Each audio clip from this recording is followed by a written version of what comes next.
Salut la team Mindset, j'espère que vous allez bien. Donc je vous retrouve aujourd'hui pour pouvoir vous partager un peu les dernières news. Également parce que j'ai eu des messages qui me disaient que certaines personnes, je sais, commencent à en avoir un peu marre en fait, à perdre un peu espoir par rapport au marché actuellement avec les hauts et les bas. Donc je préparerai une vidéo sur la manière dont il faut réagir avec tout ce qui se passe actuellement. Mais bref, c'est pas forcément le sujet de la vidéo du jour. Je voulais vous partager quelques grosses news. Mais en tout cas, sachez que, à mon sens en tout cas, on est encore en plein bull run. Le Bitcoin est quand même à 103 000 dollars du coup au moment où je vous parle. C'est quand même assez énorme. Je vous rappelle qu'il n'y a pas si longtemps que ça, on était aux alentours des 30 000 dollars. On peut aller le voir. Là, si on prend toute l'année, je vous rappelle que il y a un an, le Bitcoin était à 39 000 dollars. Donc on est quand même à 105 000 dollars aujourd'hui, 104 000 dollars.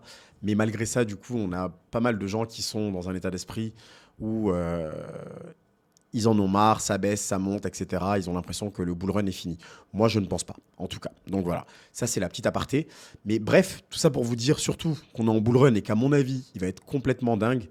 Il y a ce tweet que je voulais vous partager où Trump disait hier lors d'un événement qu'il ne savait pas grand-chose à propos de son meme coin. Bon, après, la phrase entière, c'est il demande où est-ce que le token en est aujourd'hui. On lui répond plusieurs milliards. Il dit plusieurs milliards. C'est rien pour ces gens. Donc, même Trump pense que pour l'instant, on n'est qu'au début de la folie. Donc, à mon avis, voilà, on va avoir en tout cas au moins une année dans la crypto qui va être assez dingue. Donc, restez accrochés. Ne perdez pas espoir. En tout cas, par rapport à tout ce qui est cours de crypto-monnaie, si on regarde aujourd'hui, donc, encore une fois, notre cher Solana, peut-être que je vais renommer la chaîne en Solana Mindset, parce que, comme vous le savez, j'aime beaucoup ce coin. Mais au-delà de ça, c'est l'un des seuls aujourd'hui qui est en hausse, comme on peut le voir du coup ici. Donc, on a le Bitcoin qui est à 104 000 dollars, il est en baisse. Ethereum, dans tous les cas, bon, dans lequel beaucoup de gens ont perdu espoir, parce que, bon, on a une courbe qui ne veut pas monter avec Ethereum. Mais je pense également que ça va finir par venir. On a XRP en vert, très légèrement, mais surtout Solana du coup, qui est en hausse aujourd'hui pour plusieurs raisons. On a les DEX du coup sur Solana, grâce encore une fois, comme je vous l'expliquais dans la vidéo, je crois, d'avant-hier, grâce au lancement du token de Trump. La hype du coup a fait exploser le volume sur Solana et sur ses DEX, dont Jupiter, dont je vous parlais. Je vais y revenir d'ailleurs après par rapport à Jupiter, mais si jamais vous avez utilisé l'exchange, n'oubliez pas, parce que j'ai un ami à moi qui j'ai écrit ce matin qui n'était pas du tout au courant, qu'il y a eu un airdrop du coup gratuit pour tous ceux qui ont utilisé l'exchange Jupiter. On va en parler tout de suite d'ailleurs, pour le coup. Donc ils ont versé aujourd'hui 600 millions de dollars en airdrop. Donc allez-y, j'avais pas grand-chose dans la location, je crois 300 dollars. Mais bref, 300 dollars de prix que j'ai pu transformer en Solana. Donc n'hésitez pas à aller vérifier du coup votre allocation si jamais vous y avez droit. Euh, voilà, vous mettez votre wallet que vous utilisez du coup sur Solana et ils vont vous dire jamais vous avez droit à des tokens gratuitement ou pas. Donc n'hésitez pas à aller récupérer ces tokens-là. Donc on a le Dogecoin, le logo du Dogecoin qui apparaît du coup sur un site du gouvernement US. Donc ça, c'est également quelque chose de très bullish à mon avis parce que bon, comme vous le savez, Elon Musk, même s'il fait des saluts nazis, est très proche de Donald Trump et il va s'occuper du coup de l'administration. Et il est également très fan du Dogecoin, qui a pas mal monté depuis le début du bull run, hein. C'était d'ailleurs l'un des signaux avec la hausse. La charte, là, s'affiche pas, mais bref, le market cap a explosé. C'était au mois d'octobre. Du coup, quand Donald Trump a été élu, si jamais je dis pas de bêtises, je crois que c'est un peu avant son élection, on a eu l'explosion du coup du Dodge, qui est passé de moins de 10 centimes à pratiquement 50 centimes, du coup, en quelques jours. Donc voilà, et là, il a apparu sur un site du gouvernement US. Donc, potentiellement, encore une fois, c'est pas un conseil en investissement, mais le Dogecoin, c'est le leader des meme coins, l'un des leaders des meme coins. Le premier, si jamais je dis pas de bêtises, donc à suivre pour la suite. Très important. On a le Salvador, qui est donc le premier État Bitcoin, qui a ajouté encore 11 Bitcoins dans ses réserves, malgré le fait que la banque, que toutes les organisations internationales finalement soient contre.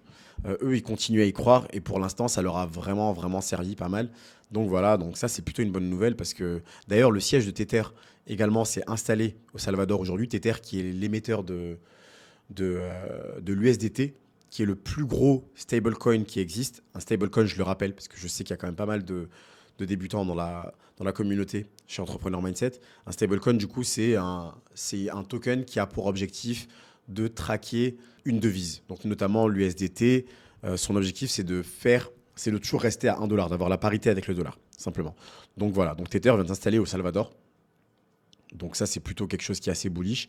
Et eux, ils continuent à y croire. Donc voilà, ils ont pavé la voie. Si les États-Unis aujourd'hui lancent une réserve de Bitcoin, le Salvador pourra dire que ça a été les premiers à y croire en tout cas. Donc ça, c'est plutôt une bonne nouvelle. On a également les institutions du coup qui investissent du coup massivement parce que grâce à l'inauguration de Trump, on a eu plus de 2 milliards en inflow, dont la Suisse et le Canada qui ont ajouté respectivement 89 millions et 13 millions d'achats du coup. Et bien sûr, c'est le Bitcoin qui, comme d'habitude, se taille la part du lion avec 1,9 milliard de dollars d'inflow. L'autre news qui est très très intéressante, et c'est d'ailleurs la news principale de la journée, c'est que pour le CEO de BlackRock, parce qu'il y a actuellement le Forum économique mondial qui se tient annuellement du coup à Davos en Suisse, il dit que pour lui, le Bitcoin peut atteindre jusqu'à 700 000 dollars très rapidement.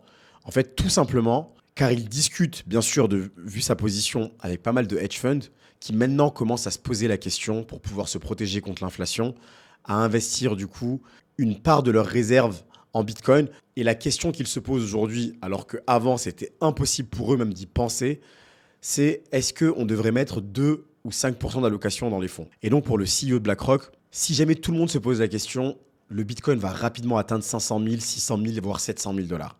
Et ce qui est intéressant dans ce que dit Larry Fink, c'est que pour lui, le Bitcoin, s'exposer au Bitcoin, ça peut aider à changer des vies. Donc pour une personne qui était contre le Bitcoin il n'y a pas si longtemps que ça, je trouve ça extrêmement bullish. Donc qu'on ait un président pro-crypto et que maintenant à Davos, les conversations tournent autour de savoir dans les fonds d'investissement, si jamais il faut investir 2 à 5% de leurs réserves, c'est énorme parce que la différence va se faire sur des milliards.